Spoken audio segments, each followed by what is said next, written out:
회복의 기회를 주시는 하나님이라는 제목으로 오늘 말씀을 나누기 원합니다.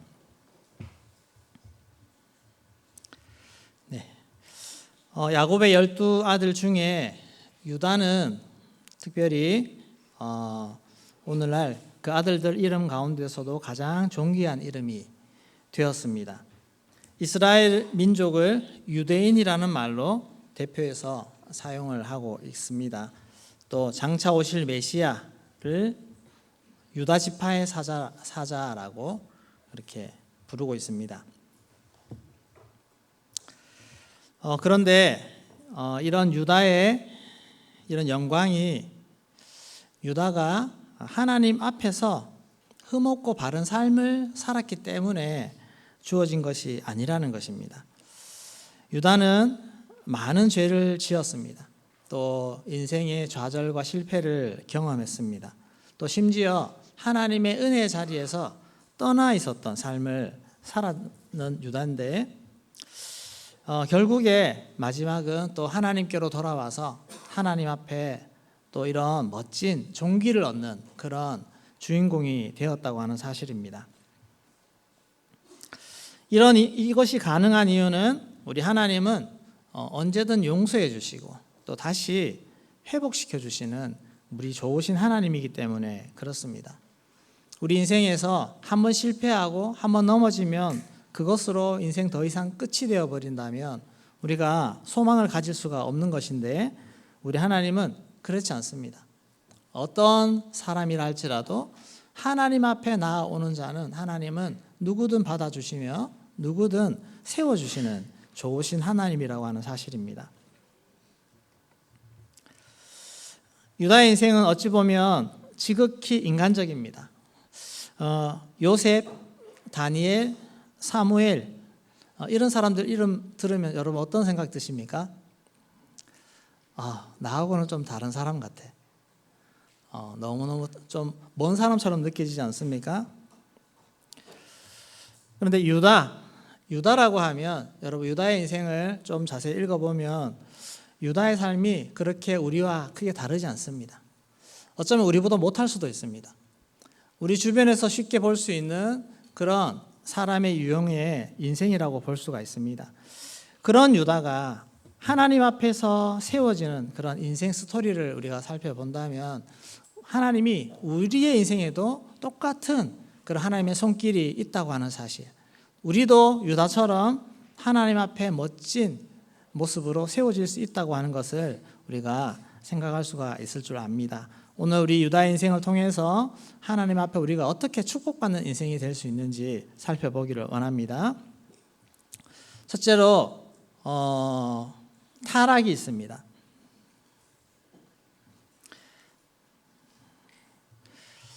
우리 창세기 오늘 38장인데 37장은 요셉의 이야기입니다. 요셉의 이야기. 성경을 이렇게 있으시면 한번 쭉 펼쳐보셔도 좋을 것 같습니다. 37장은 요셉의 이야기입니다. 요셉이 어떻게 형제들 사이에서 미움을 받아가지고 요셉이 꿈을 꾸고 형제들이 시기해서 애굽에 팔아버린 그 이야기가 37장에 있습니다.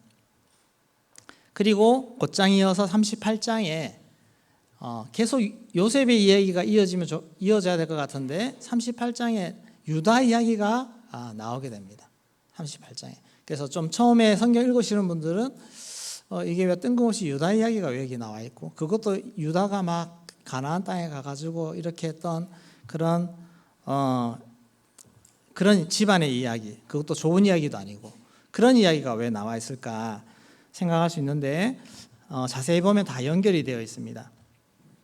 38장 1절 말씀에 보시면 그 후에 유다가 자기 형제들로부터 떠나서 내려가서 아둘람 사람 히라와 가까이 하니라 이렇게 나와 있는데 그 후에라는 말이 있습니다. 이 그 후에라는 말은 어떤 사건이 있었을까요? 형제들이 요셉을 팔아버린 그 사건 후에라는 그 말입니다.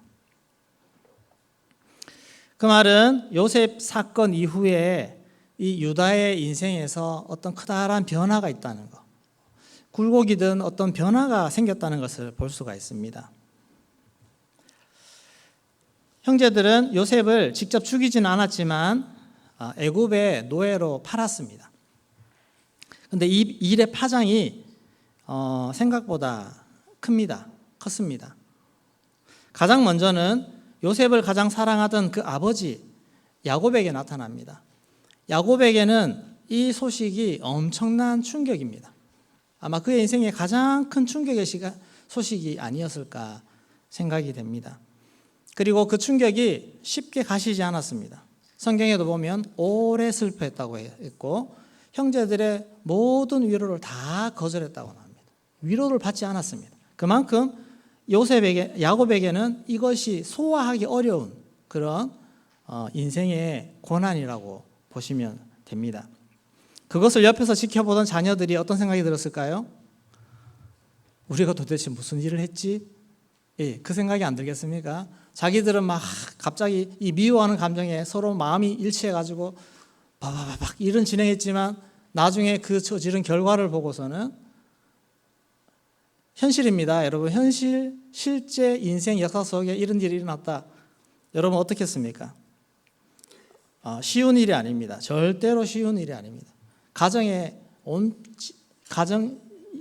그 가문이 큰 일이 일어난 것입니다. 자, 그러면 형제들은 행복할까요?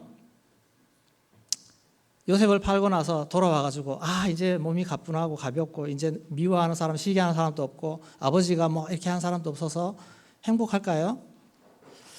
그렇지 않습니다. 정신이 돌아오기 시작하면서부터는 후회하며 자책감이 들고 그렇게 되는 것입니다. 그게 사람의 마음입니다. 그리고 아버지가 저렇게 낙심해 있는, 우울해 있는 모습을 볼 때마다 더 그 죄책감이 밀려오는 것입니다.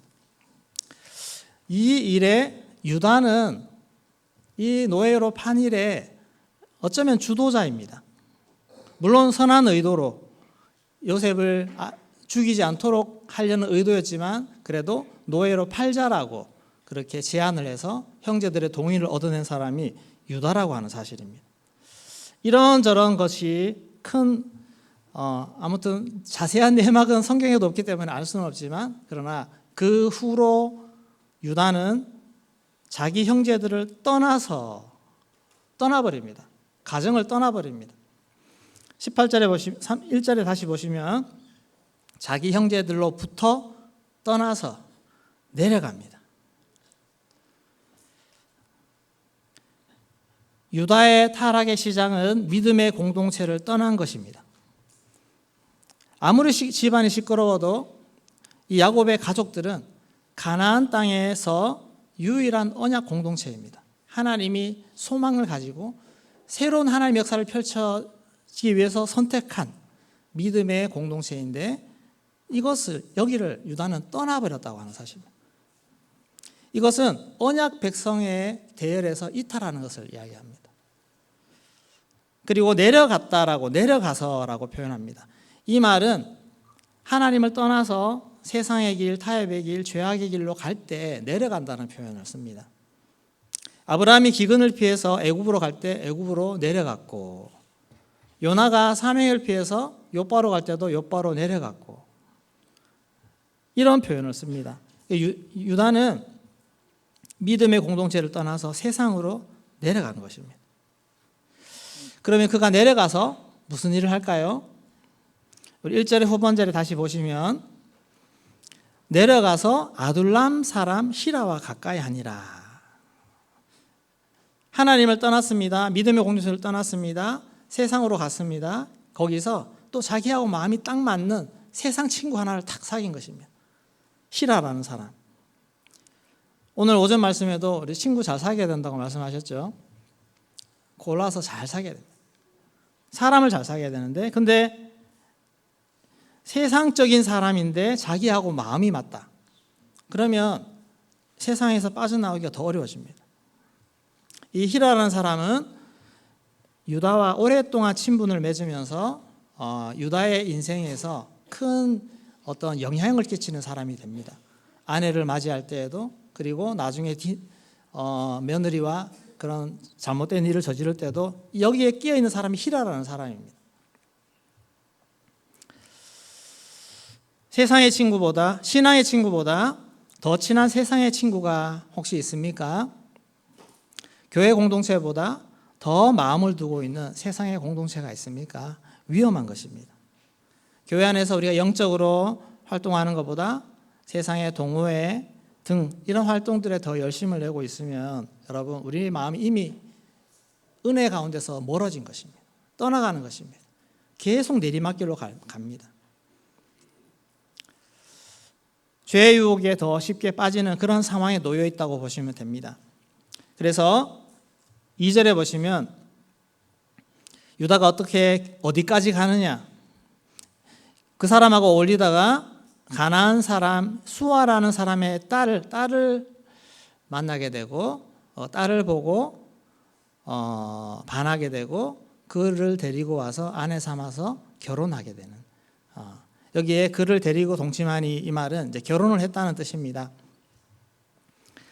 수아의 딸을 어떻게 선택합니까? 그를 보고, 내 눈에 보고 결정을 했습니다. 안목의 정욕으로 그의 인생의 반려자를 정한 것입니다. 여러분, 아브라함이 가장 싫어했던 것이 뭔지 아십니까? 가장 조심했던 것, 이삭의 아내를 가나안 여인과 결혼시키지 않기 위해서 저 멀리 고향 친척까지 보내서 거기서 아내를 데려오지 않습니까? 이것은 아브라함의 믿음의 조상으로서 후손들이 지켜야 될 첫 번째 원칙입니다. 결혼하는 것. 근데 유다는 이제 이런 언약 의식조차 없이 그냥 쉽게 세상의 여인과 결혼하게 되는 이런 일을 행했다는 것입니다. 여기서 그치지 않았습니다. 자녀를 낳았습니다. 자녀가 이제 자라서 결혼할 때가 됐을 때 그 자녀의 아내도 가나안 땅에서 구해서 그렇게 자녀까지 불신 결혼을 시킵니다. 자, 2대 불신 결혼이 내려갑니다. 이러면 상황이 어떤지 아시겠죠? 이 정도까지 유다는 세상으로 언약에서 멀어진 그런 삶을 살게 되어집니다. 이런 상황에서 신앙의 교육을 할 수가 있겠습니까? 꿈도 꿀 수 있겠습니까? 불가능합니다. 그래서 유다의 자녀들은 하나님 앞에 악한 자가 되어버렸습니다. 우리 아이가 하나님 앞에 악한 자가 되어가지고 하나님이 그것을 못마땅히 여기셔서 하나님이 그 아이를 죽여버렸습니다. 얼마나 끔찍한 일입니까? 여러분 중에 자녀가 있는데 하나님 앞에 너무 악해서 하나님이 그를 심판해서 죽였다. 그러면 이것이 보통 문제가 아닌 것입니다. 유다의 타락한 삶은 결국 그의 인생에 큰 고통과 파멸을 가져오는 결과를 초래했습니다. 그런데 이런 유다를 하나님이 다시 회복시켜 주셨다는 것, 그리고 이스라엘 지파 중에 가장 영광스러운 지파가 되게 하셨다는 것, 이것이 믿어지십니까? 될까요? 안 될까요? 네, 성경에 하게 하셨으니까 제가 이 말씀 하지 않습니까? 그래서 여러분, 아무리 내 지금 현 주소가 절망적이라 할지라도, 소망이 안 보인다 할지라도 우리 하나님이 하시면 된다는 것입니다. 하나님이 우리 가문을 일으키면 될 줄로 믿습니다. 내가 아무리 지금 죄악 가운데 빠져서 주변에 여러 사람들이 볼 때 정말 절망적이라고, 어떻게 저기서 벗어날까, 정말 저게 사람이 될까, 인간 될까, 그렇다 할지라도 하나님이 하시면 된다고 하는 사실입니다. 우리 자녀들 포기하지 마십시오. 하나님이 하시면 될 줄로 믿습니다. 이것을 믿고 가는 것입니다. 우리 인생에도 타락에 빠질 때가 있습니다. 죄악에 빠질 때가 있습니다. 요셉처럼, 다니엘처럼 정말 그렇게 가는 인생도 있지만 그렇지 못할 수도 있다는 것. 그러나 소망이 있다는 사실입니다. 이것을 믿고 우리는 소망으로 나아갈 수 있기를 소망합니다. 근데 소망, 다시 되돌리게 하는 그 첫 번째는 바로 회개라고 하는 사실입니다. 두 번째, 회개가 있어야 됩니다.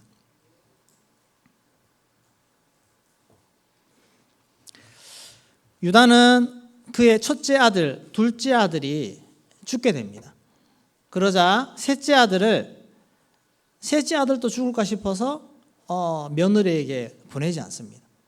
그래서 그는 며느리에게 친정집에 가 있어라 라고 합니다. 우리 11절 말씀을 같이 읽겠습니다. 유다가 그의 며느리 다말에게 이르되 수절하고 내 아버지 집에 있어 내 아들 셀라가 장성하기를 기다리라 하니 셀라도 그 형들같이 죽을까 염려함이라. 다말이 가서 그의 아버지 집에 있으니라. 네, 유다가 인간적인 염려를 합니다. 셀라도 죽을까? 막내 아들도 죽을까? 그래서 이것을 다말이 알게 됩니다.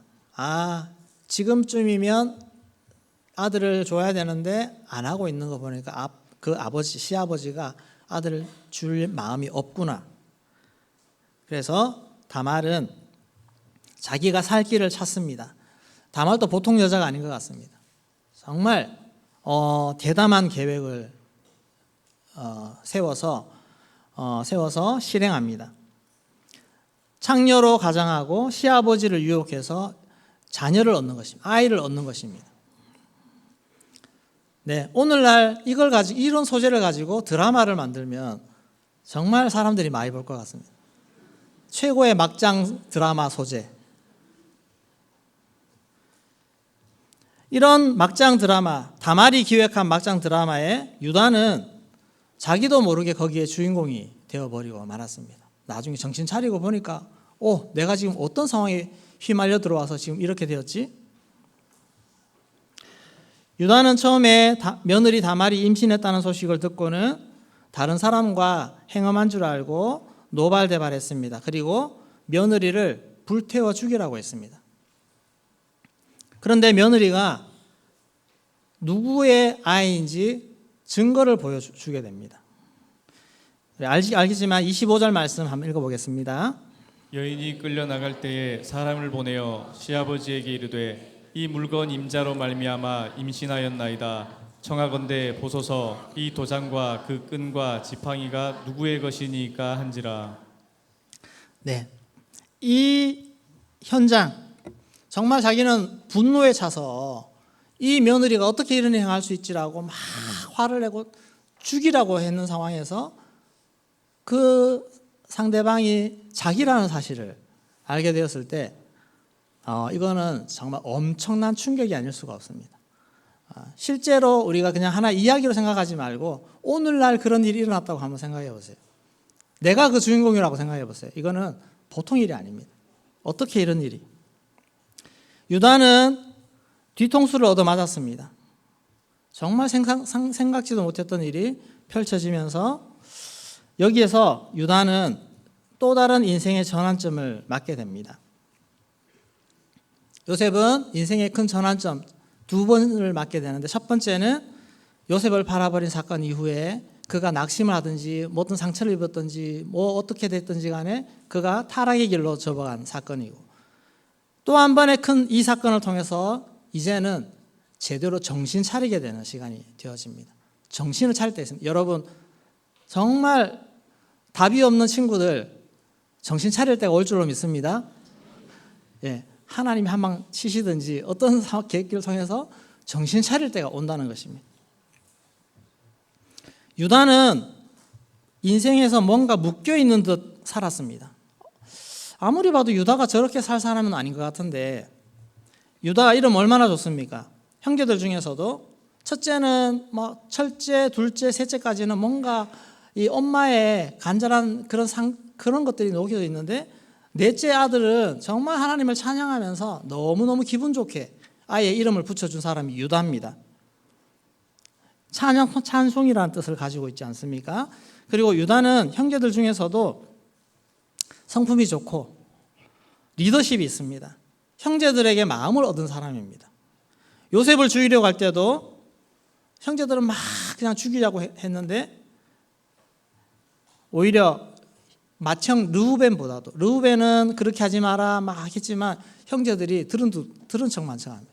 근데 유다가 제안을 했을 때는 형제들이 그에게 청종하더라. 27절에 보시면 우리 그러지 손대지 말자.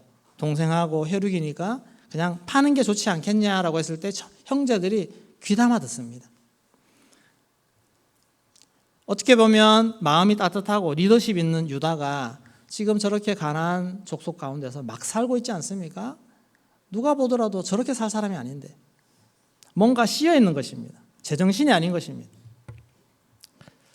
교회 안에도 보면 참 착하고 따뜻하고 괜찮은 사람인데 영적으로 막혀 있고 제대로 뭔가 마치 뭐에 사로잡힌 사람처럼 그런 사람들이 있습니다. 영적인 데는 집중하지 못하고 엉뚱한 데 마음이 팔려 있고 해야 되는 걸 자기도 알면서도 못하고 있고 이렇게 해야 되는데요 하면서도 못하고 있고 시간 낭비하고 인생 허비하는 사람들이 있습니다. 뭔가에 묶여 있어서 그렇습니다. 상처일 수도 있고 죄책감일 수도 있고 등등 영적으로 좋지 않은 곳에 묶여 있는 것입니다. 분별력을 잃어버려서 그럴 수 있습니다. 지혜가 없어서, 영적 지혜가 없어서 분별하지 못해서 그렇게 세상 가운데 죄악 가운데 빠져 있는 것입니다. 하나님의 자녀에 걸맞는 삶을 살아야 되는데 그렇지 못하고 있는 혹시 여러분은 그런 모습이 아닌가요? 나는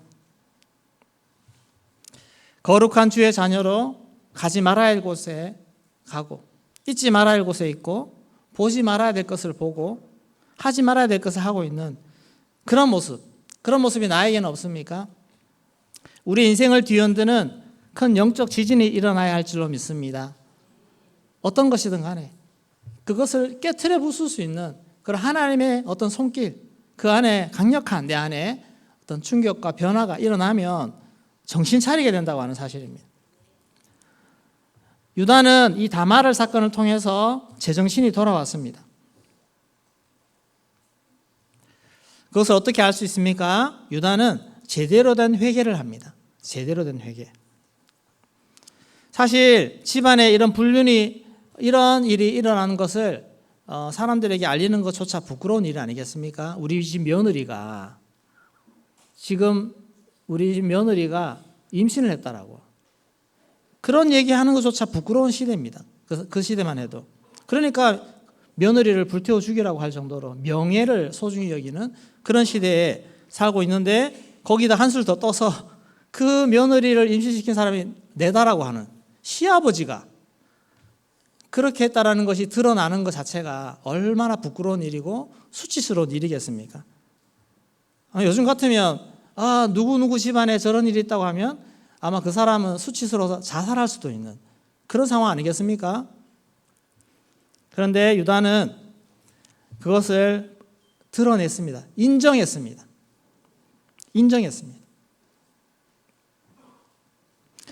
26절 말씀을 우리 같이 보도록 하겠습니다. 유다가 그것들을 알아보고 이르되 그는 나보다 옳도다. 내가 그를 내 아들 셀라에게 주지 아니하였음이로다 하고 다시는 그를 가까이 하지 아니하였더라. 네, 그는 나보다 옳도다 하면서 자신의 모든 잘못들을 인정하고 며느리를 죽이지도 않고 살려줍니다. 사실 무마시키려고 하면 그 도장 내 거 아니야 하면서 그냥 며느리 죽이면 됩니다. 그러면 싹 사라집니다. 완전 범죄될 수 있습니다. 그러나 유다의 양심이 유다의 하나님 앞에서 그것이 살아났습니다. 잘못을 인정하는 것이고 받아들이는 것입니다.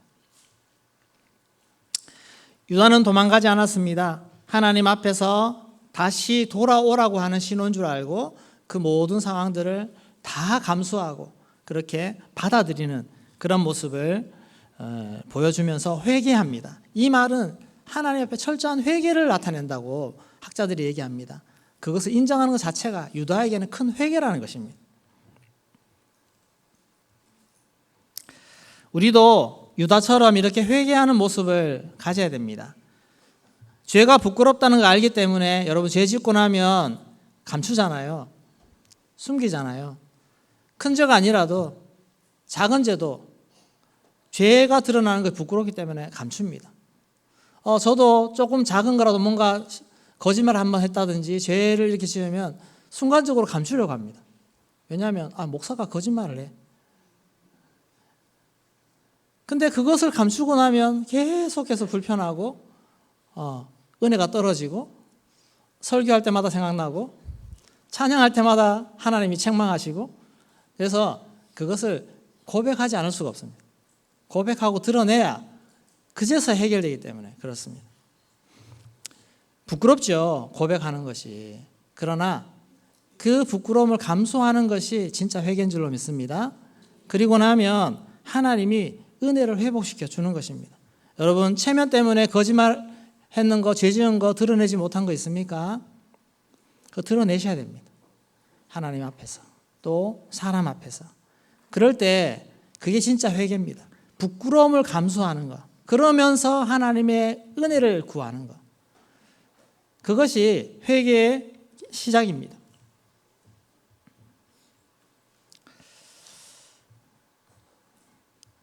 죄를 청산하고 할 때 그것은 사람은 잘 모르는 것 같지만 사람도 다 느껴집니다. 여러분, 진심으로 회개한 사람의 얼굴을 한번 보세요. 그러면 다릅니다. 죄를 뭔가 숨기는 사람의 얼굴하고 회개한 사람의 얼굴하고는 많이 다릅니다. 사람 다 느낍니다. 죄악의 그림자가 그 얼굴에서 사라지고 하나님의 은혜와 밝음이 그 속에 나타나는 해와 같이 빛나는 그런 얼굴을 하게 될 줄로 믿습니다. 여러분, 그런 얼굴을 소유하시기를 소망합니다. 죄악의 삶을 청산하고 다시 새로운 기회를 잡는 것이 바로 회개입니다. 여러분, 따라해 볼까요? 회개가 기회입니다. 회개가 기회입니다. 네, 회개가 기회입니다. 이 일이 있고 난 이후에 유다는 가나안에서 삶을 청산하게 됩니다. 이때 청산을 하고 식구들을 데리고 다시 아버지의 땅으로 가서 언약 공동체 안으로 복귀를 합니다.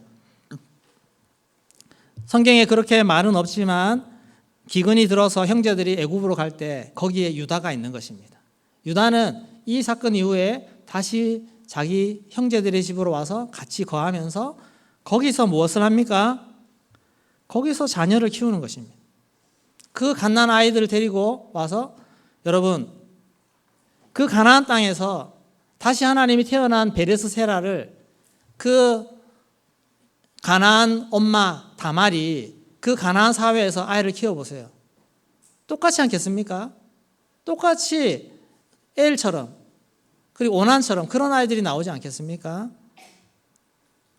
유다는 그의 자녀들을 데리고 형제들이 믿음의 공동체로 와서 거기서 여러 형제들과 공동체 안에서 함께 자녀를 키우면서 언약의 백성으로 세워내는 것입니다. 회개의 마지막은 거룩한 공동체로 돌아오는 것입니다. 여러분, 아웃사이더로 있지 마시고 회개하고 난 이후에는 믿음의 공동체 안으로 들어오시기를 소망합니다. 교회 중심, 예배 중심, 공동체 중심의 삶을 살아야 됩니다. 그래야 이 죄를 다시 짓지 않고 우리는 새로운 기회를 얻어서 하나님의 축복 가운데로 나아갈 수 있다고 하는 사실입니다. 마지막 세 번째, 하나님의 은혜가 더해집니다. 하나님은 며느리 다말을 통해서 쌍둥이 아들을 얻게 하셨습니다. 쌍둥이 아들이 태어납니다. 우리 27절에서 30절까지 우리 같이 읽겠습니다. 해산할 때 보니 쌍태라. 해산할 때에 손이 나오는지라. 산파가 이르되 이는 먼저 나온 자라 하고 홍색 실을 가져다가 그 손에 메었더니 그 손을 도로 들이며 그의 아우가 나오는지라. 산파가 이르되 내가 어찌하여 터뜨리고 나오느냐 하였으므로 그 이름을 베레스라 불렀고 그의 형 곧 손에 홍색 실 있는 자가 뒤에 나오니 그의 이름을 세라라 불렀더라. 아멘. 며느리 다말을 통해서 베레스, 세라 이 두 아이가 태어나게 됩니다. 자격대로 심판했더라면 유다는 아마 사라졌을 것이고 베레스, 세라도 그 이름조차 낼 수 없었을 것입니다. 근데 하나님은 유다의 진정한 회개와 또 그 이후에 유다는 참 형제들에게 헌신의 삶을 살았습니다. 영혼을 사랑하고 자기를 희생하고 하는 그런 모든 삶을 통해서 하나님은 다시 그를 은혜 위에 세우셨다고 하는 사실입니다. 부끄러운 내 죄와 실패의 흔적 위에 하나님은 은혜를 덮으시고 더 새로운 인생을 살 수 있도록 하나님은 그를 회복시키시고 그를 사용하셨습니다. 마태복음에 보면 당당히 예수님의 계보에 그 이름을 올립니다. 1장 8절 말씀 같이 읽겠습니다.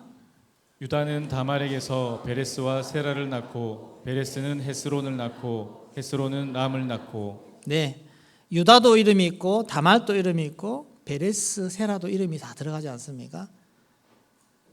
하나님은 특별한 이런 은혜를 주셨습니다. 이것이 다시 세우시는 하나님의 은혜인 줄로 믿습니다. 하나님은 우리의 실패를 보지 않습니다. 실수는 누구나 할 수 있습니다. 죄 지을 수 있습니다. 그렇지만 하나님은 그가 다시 돌이키고 회개하면서 하나님 앞에 나오는 그 마음을 보시고 자세를 보시고 그 이후에 헌신된 삶을 보시고 하나님은 그를 새롭게 사용하시는 놀라운 역사를 우리에게 주시는 것입니다. 킨츠기라고 하는 일본 전통 공예가 있습니다. 이것은 도자기가 깨어졌을 때 그 깨어진 조각을 버리지 않고 그것을 그대로 모아서 서로 붙입니다.